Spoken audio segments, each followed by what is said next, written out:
It is that time of the year again, November.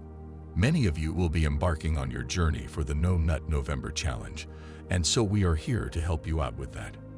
One of the most effective ways you can up your dating game is through abstaining from watching adult content and masturbating. There are numerous advantages to doing that, but today we are going to give you some practical tips which you can use to maintain your nofap streak. Soon, you'll have a feeling of inner calmness and confidence that you can accomplish anything in the whole world.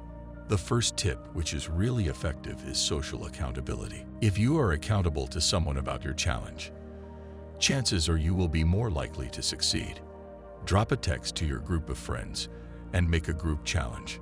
Whoever ends up watching adult content first or pleasuring themselves is going to give everyone a huge dinner treat. This way, you make it a competition. You could lie, but it is more than that. Humans are always making groups and tribes since the beginning of time. The only way you survive is by making sure you don't let your tribe down. When you'll have your friends with you, and the challenge will be hard, you will have the motivation to make through it, and friends are mostly true to each other. By leveraging accountability, getting to that coveted 30-day streak will be a breeze. Now, the second tip of making it through NoFap November is having foresight preparation. Every guy who falls victim to masturbation is mostly because they watch adult content. You need to understand the reason behind what is causing your bad habits. Think back to the last time you watched it, or the numerous times you did. Find a pattern. What made you do it? Was it a feeling of boredom? Were you triggered by something on your mobile? Maybe some sort of Instagram or Facebook post. There is always a trigger or multiple triggers which you can narrow down. For example, you may find out that the most frequent time you do it is during the afternoon. Maybe after lunch when you have nothing to do and you are feeling bored. After you have figured it out, the next step is to ensure the same scenario doesn't occur again. Find something to keep yourself busy during this time. Call your friends or set up a meeting with someone. Maybe a long gaming session, which will be fun for you as well and keep you busy. Another example would be to take that time to go out for a walk. Take a stroll, go to your favorite place to hang out. The point is to just keep yourself busy and not think about it. If you feel like one of your other triggers is Instagram, where you see beautiful models with bikinis and stuff, make sure to not use it during the afternoon. The key is finding your weaknesses and ensuring that you don't fall into them at those specific times. You can, in its place, allow yourself to browse Instagram when you're outside or in the same room as someone else so that you won't be able to act on your trigger.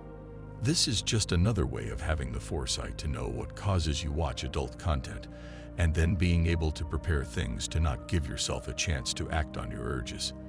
This time could also serve as the best to do something productive. Take that online class or course you have always been thinking of. You can even go to the gym during this time. Engaging in physical activity has been shown to positively impact the reward center of the brain, which promotes overall well-being. Exercise is known to improve the physical and mental health of individuals by controlling the reward impulse, which may help explain its ability to mitigate internet addiction. And finally, the third and final tip we have today for you guys is having open space. If you live with a friend or a roommate and are good friends with whom you can share about your adult content addiction, you can come up with a plan which will have you get rid of it in no time. You can actually have an agreement and have an open door policy, if you will. Basically, you can agree to keep your doors half open, unlocked at most of the time. So it's mostly impossible for either of you to watch adult content even if you wanted to. Now, if you bring a girl over or something, of course you'd lock your door. But generally when you are using your laptop or just scrolling around, you will know that as the door is open and your friend can catch you in the act, the odds are more than likely you won't do it. Aside from this, you can also install an adult content blocker on your digital devices, which can provide a bit of a barrier, or at least a few extra steps, during those moments of intense urges. It appears the best thing about a blocker is its potential to buy a little more time to reconsider desires in order to choose to lean into values instead. This can ease taking committed action and help you attain your goals of watching less and eventually quitting porn. Now, we aren't saying you have to go around your house proclaiming that you're an adult content addict, but if you don't live with a friend like you're at home with your parents or some relative, try keeping your door unlocked more frequently. Not all the way open to the point where you feel like you have no privacy, but just enough to discourage you from opening up that wrong tab because it just feels strange with someone in the other room. We aren't saying you have to do this repeatedly forever, just while you feel like the addiction is a true problem for you.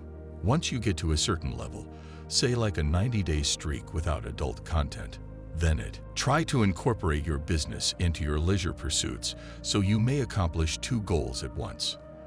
The majority of men already don't save enough money for retirement. So, folks, this is the hot topic. Men are becoming more and more independent and adept at ignoring women because they believe they have no other choice. Women, on the other hand, are slowly coming to this realization and are unsure of what to do. Men going their own way are rejecting women, even the most stunning ones who have never been rejected by a guy. How will this develop over the next 5 or 10 years? Actually, we don't know. However, it is well known that men will no longer live their lives in the same manner and allow themselves to be used by women because they have had enough. Will men in the future come to possibly think that they need women more than they realized? Or will women come to terms with the possibility that they need men more than men need women in their lives? Only time will tell. Thanks for watching. Please like the video and subscribe to the channel. Until next time.